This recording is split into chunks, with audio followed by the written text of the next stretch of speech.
Even under unprecedented attack, Brazil has chosen to resist and defend its democracy, won back 40 years ago by its people after 2 decades of dictatorial governments.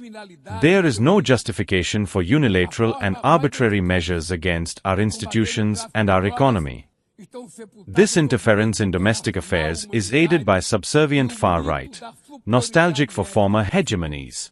Well, I had a great talk with the president of Brazil, who's a good man. I met him actually at the United Nations. I was going up to make a speech and I didn't have a teleprompter.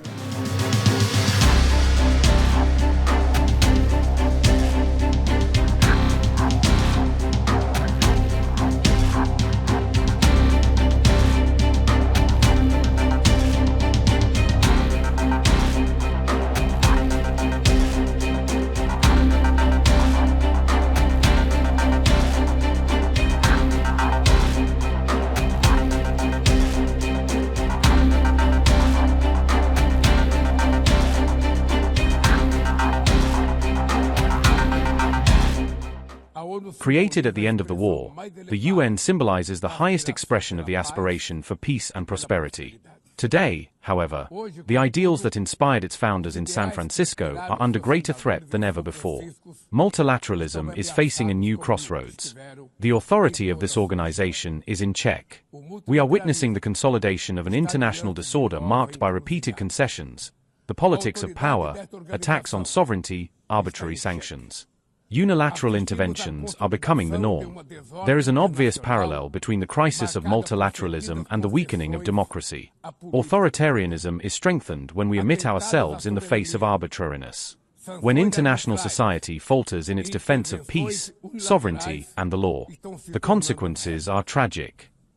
Even under unprecedented attack, Brazil has chosen to resist and defend its democracy, won back 40 years ago by its people after 2 decades of dictatorial governments. There is no justification for unilateral and arbitrary measures against our institutions and our economy. An assault on the independence of the judiciary is unacceptable. This interference in domestic affairs is aided by a subservient far-right, nostalgic for former hegemonies.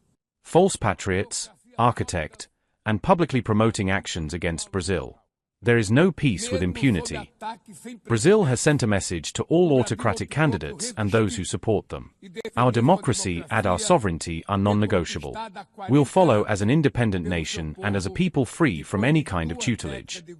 Democracy fails when women earn less than men, or they die at the hands of partners and family members. It loses when it closes its doors and blames migrants for the world's ills. Poverty is as much an enemy of democracy as extremism. We are living in a time of increasing polarization and instability. Maintaining the region as a zone of peace has always been and is our priority. We are a continent free of weapons of mass destruction, without ethnic or religious conflicts. The equation between crime and terrorism is worrying. The most effective way to combat drug trafficking is cooperation to crack down on money laundering and limit the arms trade. Using lethal force in situations that do not constitute armed conflict amounts to executing people without judgment. Other parts of the world have witnessed interventions that have caused greater damage than they were intended to prevent, with serious humanitarian consequences. Dialogue must not be closed off in Venezuela. Haiti has the right to a future free of violence, and it is unacceptable for Cuba to be listed as a country that sponsors terrorism. No situation is more emblematic of the disproportionate and illegal use of force than that of Palestine. The terrorist attacks carried out by Hamas are indefensible from any angle. But nothing, absolutely nothing, justifies the ongoing genocide in Gaza. There, under tons of rubble, tens of thousands of innocent women and children are buried. International humanitarian law and the myth of the West's ethical superiority are also buried there. This massacre would not have happened without the complicity of those who could have prevented it in Gaza. Famine is used as a weapon of war, and the forced displacement of populations is practiced with impunity. I want to express my admiration to the Jews inside and outside Israel who oppose this collective punishment. The Palestinian people are in danger of disappearing. It will only survive as an independent state, integrated into the international community. This is the solution advocated by more than 150 members of the Union, reaffirmed yesterday here in this very plenary, but obstructed by a single veto. It is regrettable that President Mahmoud Abbas was prevented by the host country from occupying the Palestinian bench at this historic moment. We are the two largest economies and the two largest countries on the continent. There's no reason for Brazil and the United States to be in conflict. I made a point of telling President Trump that we have a lot to talk about. Many interests of both countries are at stake. There's a lot to discuss about the need for us to ensure peace on planet Earth. I'm convinced that some of President Trump's decisions were driven by the quality of information he had regarding Brazil.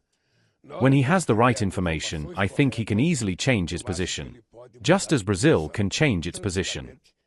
What's not debatable? Brazilian sovereignty and our democracy.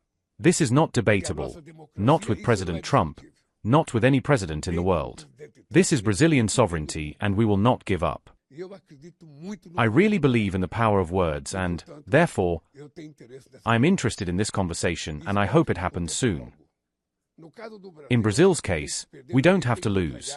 We have to win, and others have to win too, because it has to be a win-win agreement. That's my willingness, and I hope it is United States too, because it will be good. It will be good for our economy, our industry, our trade, our agriculture. For me, I was surprised because I had just finished my speech. I was already leaving. I was going to get my papers and leave when Trump came up to me with a very friendly, very pleasant face, and I think there was a real chemistry. On today's call with Lula from Brazil, are you considering lowering tariffs after the call? Well, I had a great talk with the president of Brazil, who's a good man. I met him actually at the United Nations. I was going up to make a speech and I didn't have a teleprompter. I was walking up to my teleprompter. I said, I don't have a teleprompter. But just before that, I met with President Lula and I found him to be very good. I mean, we had a very good talk for about, 2 minutes.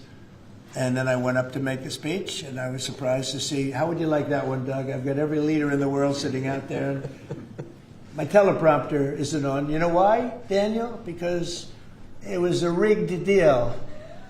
But fortunately, I made a better speech than I would have if I read it off a teleprompter, which is pretty easy to do. So it was quite a day. That was a big day, but we met and we liked each other, and we had a great conversation. We'll start doing business. And are you considering traveling to Brazil for COP? At some point I would, and he's going to come here. We talked about that.